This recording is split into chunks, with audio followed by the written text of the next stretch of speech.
Bienvenida o bienvenido a esta exploración en profundidad. Hoy vamos a meternos de lleno en el laberinto, a veces frustrante, de los documentos contables y los gastos deducibles en España. Esa eterna pregunta. ¿Este papelito me sirve para pagar menos impuestos? Vamos a aclarar qué diferencia un ticket de una factura simplificada, cuándo podemos deducir un gasto de verdad y, bueno, las reglas específicas para autónomos y sociedades. Para guiarnos tenemos una pila de fuentes, desde el Reglamento de Facturación Oficial, el Real Decreto Este 1619-2012, hasta guías prácticas que explican qué documentos valen, cómo revisar una factura para no tener sustos y cómo tratar esos gastos tan comunes como el coche, las comidas fuera o los suministros de casa si trabajas desde allí. Nuestro objetivo hoy es simple, poner un poco de orden en el caos, identificar los papeles clave, entender qué gastos reducen legalmente nuestros impuestos y cómo navegar situaciones que siempre generan dudas. Todo, claro, basado en la información que hemos recopilado. Y para empezar, ¿qué tal si atacamos ese montón de tickets que acumulamos? Porque la pregunta del millón es, ¿sirven para algo más que para llenar la papelera a final de mes? La verdad es que circulan muchos documentos en el día a día de un negocio que, contablemente hablando, valen más bien poco o nada. Exacto. Empecemos por el albarán. Su única misión es confirmar que has recibido una mercancía. Ujú. Puede que ponga precio, sí, pero no es una factura ni demuestra un pago. Es como el paso previo, ¿sabes? La información acabará en la factura de verdad. Fiscalmente es irrelevante y nunca se contabiliza. Vale, o sea, el albarán, solo para control interno de que ha llegado el material. Eso es. Y otro clásico es el presupuesto. ¿Te dice lo que podría costar algo? Claro, una estimación. Exacto. Útil para decidir, sobre todo si es un gasto gordo, pero no prueba que hayas gastado nada. Para Hacienda no existe y por tanto tampoco se registra en la contabilidad. Es solo una oferta. Vale, albaranes y presupuestos descartados para deducir. Pero entonces, ¿qué pasa con el famoso ticket? Ese sí que lo dan por todas partes. Uf, el ticket. A ver, acredita un pago, sí. Lo usamos para gastos pequeños, compras al consumidor final. Piensa en el supermercado, una cafetería. Lo típico del día a día. Pero aquí viene la clave. Es deducible. Para el IVA, la respuesta es un no rotundo. Tan claro. Clarísimo. Para deducir el IVA necesitas una factura, sea completa o simplificada, con todos los datos fiscales, especialmente los tuyos como receptor, cosa que un ticket normal no lleva. Entendido. ¿Y para el gasto? Para el IRPF del autónomo o el impuesto de sociedades. Aquí la norma es más gris, digamos, pero la palabra mágica es afectación a la actividad. El gasto tiene que estar directamente relacionado con tu negocio. Vale, Una comida de trabajo podría serlo, bueno, cumpliendo más requisitos que veremos luego. Pero la compra del súper del fin de semana, aunque tengas ticket, obviamente no. obvio. La regla general es, desconfía del ticket como gasto deducible. Casi nunca cuela, y no hay que confundirlo con su hermana mayor, la factura simplificada. Entendido, el ticket nos deja bastante limitados. ¿Y el recibo? Tiene más fuerza. El recibo justifica que alguien ha recibido dinero. Por sí solo normalmente tampoco basta para que Hacienda acepte un gasto deducible. Siguen prefiriendo la factura. Ujú. Pero hay excepciones importantes. El caso más claro es el pago del alquiler. El recibo que te da el casero junto con el contrato suele ser suficiente para deducir el gasto, ya sea en IRPF o sociedades, y aplicar retenciones si toca. Pero fuera de casos así de específicos, su valor como prueba de gasto es limitado, la verdad. Antes de la factura buena, a veces nos dan una factura pro forma. ¿Para qué sirve exactamente? La proforma de nos es más bien un borrador avanzado, una simulación de la factura final. Confirma la intención de una operación y detalla las condiciones, normalmente después de aceptar un presupuesto. Vale, como un compromiso previo. Algo así. Pero ojo, legalmente, a efectos contables o fiscales, no vale nada. No justifica el gasto, no justifica el pago, es puramente informativa. O sea que ni se contabiliza ni nada. Nada, de nada. Útil para que el cliente vea cómo será la factura o para algún trámite previo, pero contablemente, cero. De acuerdo, proforma descartada también. Vayamos a los documentos que sí importan para la contabilidad. Has mencionado la factura simplificada. ¿Es esa la solución para los gastos pequeños? Exacto. Este es un documento clave y mucho más útil que el ticket. Ujú. Tiene menos requisitos que la factura completa, pero suficientes para Hacienda en muchos casos. Necesita número, fecha, NIF y nombre de quien la emite, qué se vende o servicio se presta el tipo de IVA aplicado, o decir IVA incluido, y el total a pagar. Vale. Fíjate que normalmente no exige los datos completos de quien la recibe. Ahí la diferencia principal con la factura completa. ¿Y cuándo se puede usar?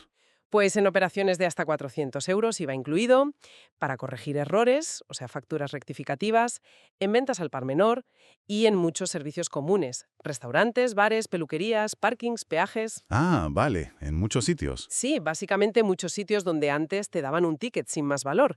Y aquí lo importante, la factura simplificada sí permite deducir tanto el gasto como el IVA, siempre que el gasto esté relacionado con tu actividad, claro. Eso es clave. Sí. A veces, para deducir el IVA, si no vienen tus datos, tendrás que pedir que los añadan. No siempre es obligatorio que los pongan, pero sí necesario para tu deducción. Pero la base ya la tienes. El mensaje estratégico aquí es, siempre que puedas, pide factura simplificada en lugar de ticket. Maximizarás tus posibles deducciones.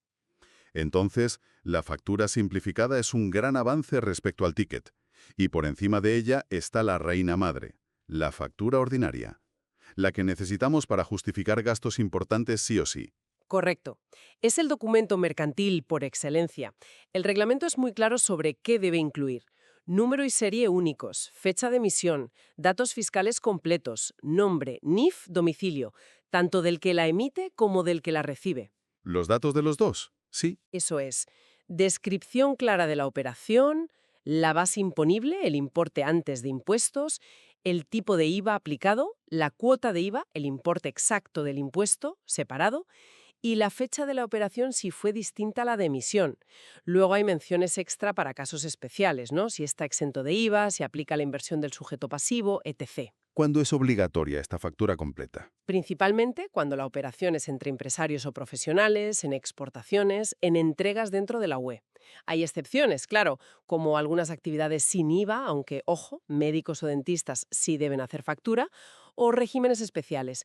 Pero la regla general es, si tienes una factura ordinaria correcta y el gasto es de tu actividad, se contabiliza y te permite deducir el gasto y IVA sin problemas. Es el documento más seguro. ¿Y si nos llega una factura con un error?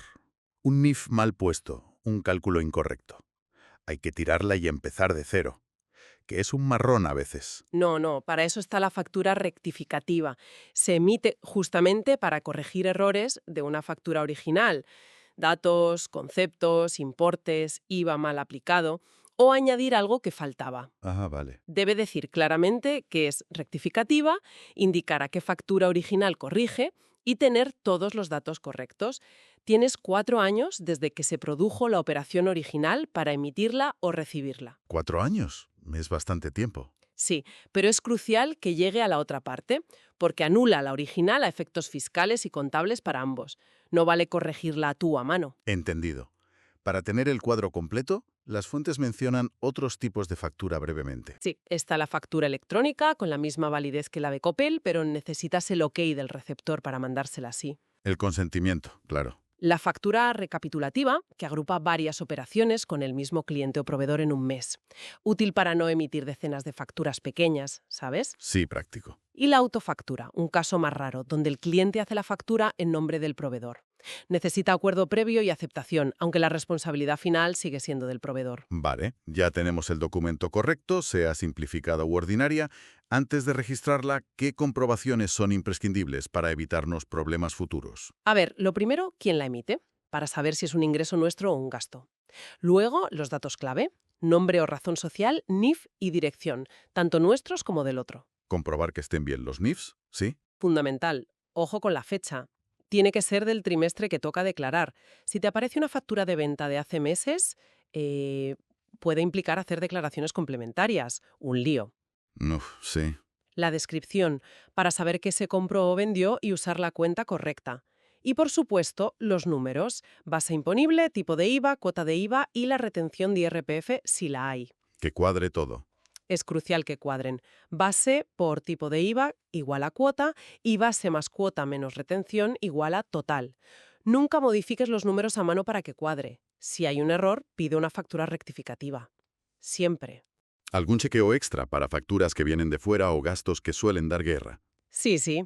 En facturas intracomunitarias de otro país de la UE, si tú eres el comprador, Comprueban el BIES, el sistema este europeo de IVA, que ambos NIFs estén registrados como operadores intracomunitarios. Y si lo están, Pues la factura debería venir sin IVA porque aplica la inversión del sujeto pasivo, que significa que eres tú, el comprador en España, quien declara ese IVA. Lo pagas y lo deduces a la vez en tu declaración, el efecto es neutro. vale, Pero si te la mandan con el IVA de su país, ese IVA no te lo puedes deducir aquí. Ojo con eso. importante. Y de fuera de la UE. Si son servicios, A menudo también aplica esa inversión del sujeto pasivo. Si son bienes, es una importación. Para importaciones de bienes de más de 150 euros, necesitas la factura del vendedor, la del transportista y el DUA, el papel de la aduana donde se liquida el IVA de importación. el DUA es clave entonces. Sin DUA, no puedes contabilizar la importación ni deducir ese IVA. Para importaciones de menos de 150 euros, quizás el vendedor use el sistema iOS y el IVA ya venga en la factura. Lo tiene que indicar. Ese IVA sí lo puedes deducir. Ujú, vale. Otros puntos calientes. Pues sí. Gasolina y gastos del coche. Me puedo deducir el 100% o el 50%. Lo veremos en detalle, pero cuidado, las reglas cambian mucho entre autónomos y sociedades. Sí, ese tema trae cola. Suministros de casa si trabajas desde allí como autónomo, solo si notificaste tu domicilio fiscal en el modelo 036 o 037 y especificaste qué porcentaje usas para currar. Hay que hacer los deberes antes. Exacto. Insistir, los tickets no suelen valer. Pide factura. Y si compras bienes de más de 300 euros, normalmente no es gasto directo, se considera un activo y hay que amortizarlo, o sea, repartir el gasto durante varios años. Entendido el chequeo. Y una vez que la factura es correcta, ¿cómo se refleja esto internamente para que luego cuadre con las declaraciones de impuestos? Sin meternos en números de cuenta, ¿cuál es la lógica contable? La lógica es registrar el impacto económico. Cuando recibimos una factura de gasto, apuntamos que tenemos un gasto mayor, lo que reduce el beneficio, claro. Vale. Registramos el IVA que hemos pagado, que es como un crédito a nuestro favor, para restar del IVA que cobremos.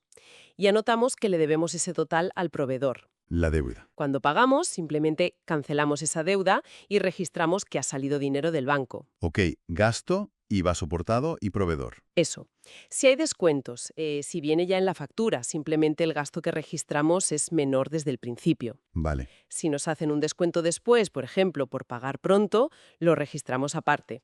Reducimos la deuda con el proveedor, reducimos el gasto inicial que habíamos anotado y reducimos también el crédito de IVA asociado a ese descuento. Hay que ajustar todo. Sí, hay que calcular la base y el IVA del descuento, si nos dan el total descontado.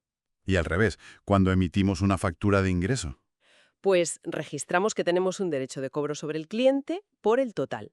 Anotamos el ingreso por la venta o servicio, que aumenta el beneficio, y registramos el IVA que hemos cobrado, el IVA repercutido, que es una deuda que tenemos con Hacienda hasta que lo ingresemos. Ingreso, cliente e IVA repercutido. Exacto. Cuando el cliente nos paga, entra el dinero al banco y cancelamos ese derecho de cobro. La cuenta del cliente queda a cero. Perfecto, la lógica está clara. Vayamos ahora al meollo de la cuestión para muchos. Esos gastos específicos que siempre generan dudas. ¿Cuál es la regla de oro para saber si un gasto es deducible en general? La regla de oro, tanto para autónomos en IRPF como para sociedades en impuesto de sociedades, es que el gasto cumpla varias condiciones a la vez. A ver, Ser necesario para generar ingresos, estar directamente relacionado con la actividad, esto es clave, la famosa afectación, estar justificado con factura, completa o simplificada, y estar registrado contablemente. necesario, afecto, justificado y registrado. Esas 4 patas. Para las sociedades, además, hay que imputarlo al año que corresponde, por el principio de devengo, y asegurarse de que no esté en la lista negra de gastos no deducibles del artículo 15 de la Ley del Impuesto sobre Sociedades. Vale. Gastos comunes que sí suelen cumplir. Pues compras de mercancías, materias primas, el alquiler del local, servicios de profesionales como la asesoría o abogados, transportes, seguros del negocio, publicidad, suministros, luz, agua, teléfono de empresa, material de oficina, viajes de trabajo, sueldos y seguridad social de empleados. Lo normal de un negocio. Sí, aquí una puntualización. La cuota de autónomo de un socio que trabaja en su propia sociedad no se trata igual que la seguridad social de un empleado, ¿eh? Suele considerarse parte de su retribución o va a una cuenta específica con el socio. Buen apunte. Y un consejo práctico. Aunque un gasto esté bien justificado y registrado, si sabes que fiscalmente no es deducible, luego veremos ejemplos, es muy útil usar cuentas contables separadas para identificarlo. Por ejemplo, una subcuenta de gastas no deducibles. Para tenerlo controlado. Claro, así, al calcular los impuestos es mucho más fácil hacer los ajustes y no equivocarte. Vamos a esos puntos calientes que mencionabas. Empezando por el rey de los gastos problemáticos, el vehículo. Gasolina, reparaciones, seguro, renting. ¿Qué podemos deducir? Aquí es donde más diferencias hay y donde Hacienda suele ir más a saco. Empecemos por los autónomos en IRPF. Vale. La regla es radical. O te deduces el 100% o te deduces el 0%. ¿Todo o nada? Todo o nada. ¿Cuándo el 100%? Solo si el vehículo es exclusivamente para la actividad. Y Hacienda es muy estricta. Furgonetas para mercancías, taxis, VTCs, vehículos de autoescuela, los de agentes comerciales colegiados que figuren como tal en el IAE, o coches de empresas de alquiler. O sea, vehículos muy específicos. Muy específicos. Para tu coche particular, aunque lo uses para ir a ver clientes, o tu moto, la deducción en IRPF es 0. Nada. Ostras, cero. Eso es duro. Y para el IVA cambia la cosa. Sí, para el IVA de los autónomos es distinto. Para esos vehículos 100% afectos, deduces el 100% del IVA. Lógico. Pero para el resto, tu coche, la moto, se aplica una presunción de afectación del 50%. Ah, el 50%. Eso suena mejor. Suena mejor, pero ojo, es una presunción que tienes que poder demostrar si te inspeccionan. Necesitas pruebas sólidas de que usas el vehículo para trabajar al menos esa mitad del tiempo. ¿Cómo qué tipo de pruebas? Pues registros de kilometraje detallados, agenda de visitas, emails con clientes que justifiquen los viajes, contratos que impliquen desplazamientos. No vale solo con decir lo uso la mitad. Sin pruebas, Hacienda te puede tumbar esa deducción del 50%. Aquí está la verdadera batalla para deducir algo del coche personal. Entendido. Hay que currárselo. ¿Y para las sociedades? ¿Siguen la misma lógica? Muy parecida, ¿sí? En el impuesto sobre sociedades, IS, para vehículos 100% afectos, se deduce el 100% del gasto. Vale. Para los demás turismos, para empleados o socios, también se aplica la presunción del 50% de deducibilidad del gasto.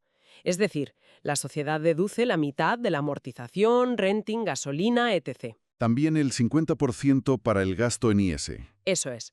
Si el coche si ni siquiera está a nombre de la sociedad, pero lo usa un socio para la actividad, las facturas de gastos, importante, a nombre de la sociedad, podrían deducirse al 50%, gasto e IVA, pero de nuevo, demostrando el uso profesional. La prueba siempre es clave. Siempre. Y un detalle importante en sociedades.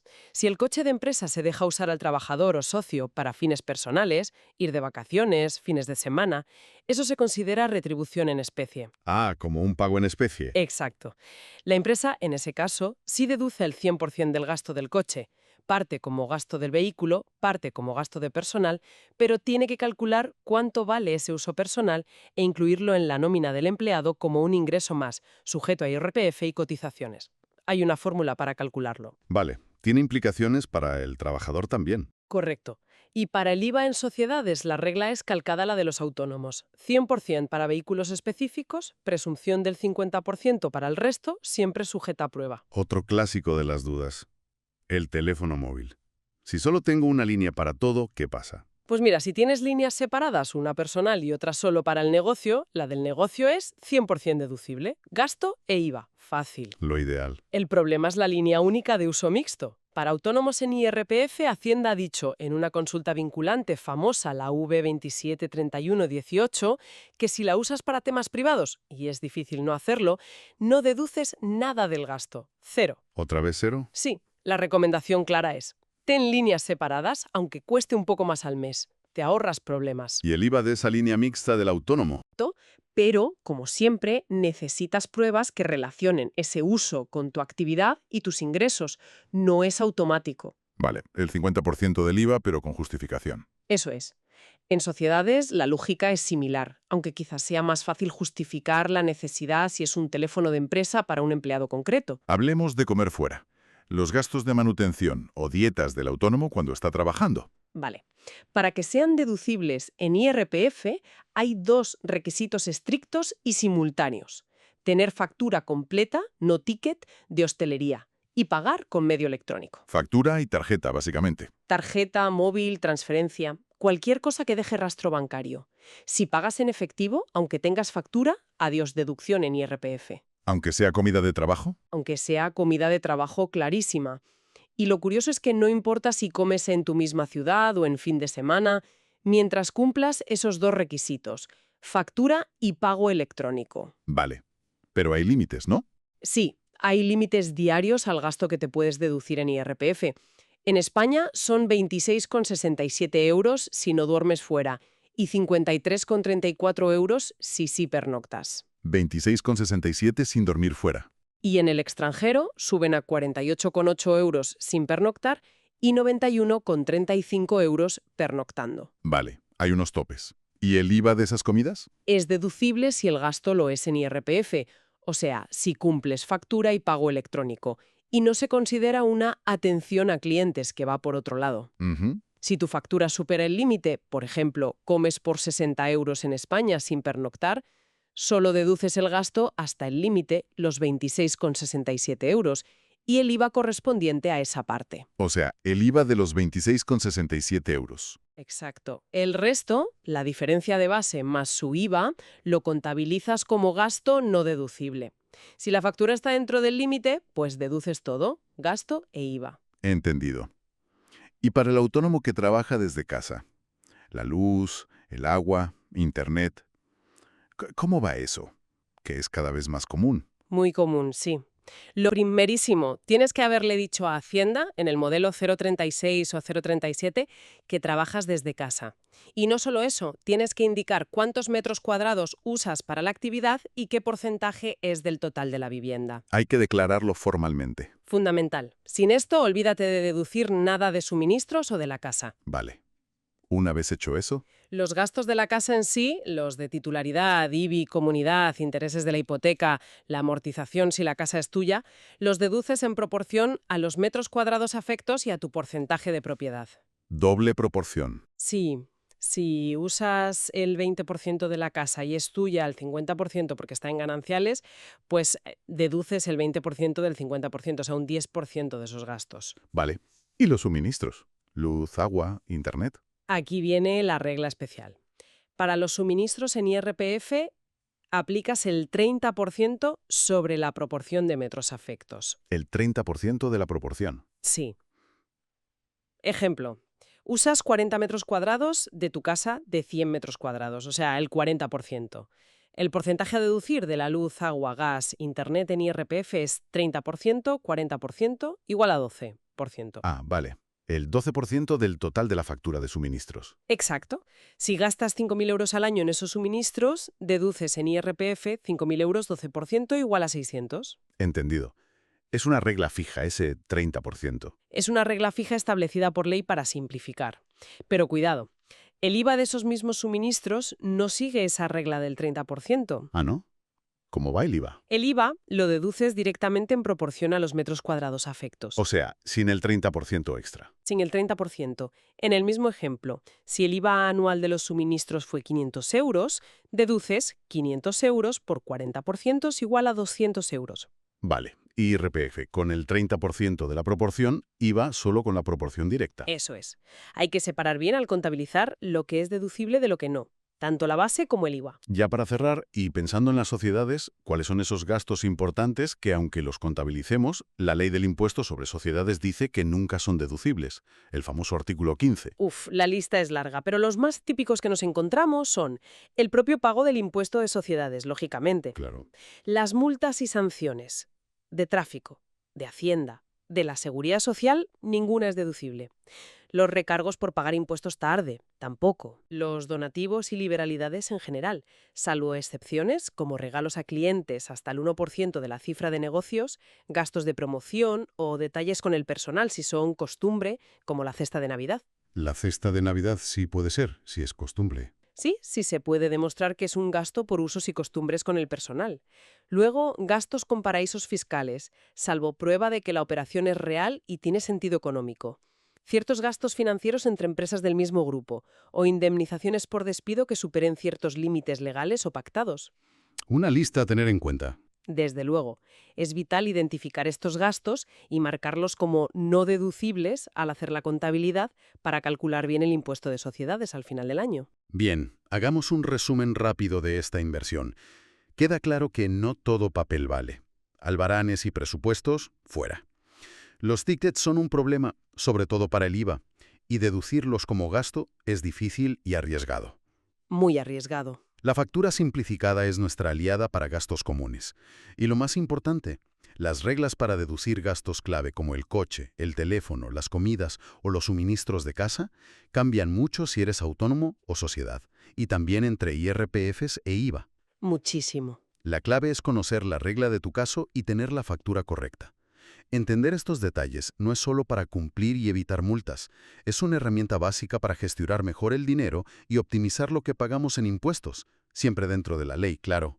Totalmente de acuerdo. Y lanzo una reflexión final, si te parece. Adelante. Hemos repetido mucho la importancia de la afectación a la actividad. Es la piedra angular de la deducción, ¿verdad? Sin duda. Pero más allá de guardar facturas y quizá llevar un registro de kilómetros, ¿cómo se demuestra esa afectación de forma que convenza a un inspector? Sobre todo con esos gastos de uso mixto como el coche personal o el móvil, ¿qué tipo de prueba sería realmente sólida, casi irrefutable, para blindar esa deducción en las zonas grises? Buena pregunta. Ahí queda la pregunta, para seguir pensando y sobre todo documentando en nuestro día a día, porque al final la carga de la prueba recae sobre nosotros. Muy cierto. Pues con esa reflexión nos quedamos. Muchas gracias por acompañarnos en este análisis detallado. Hasta la próxima.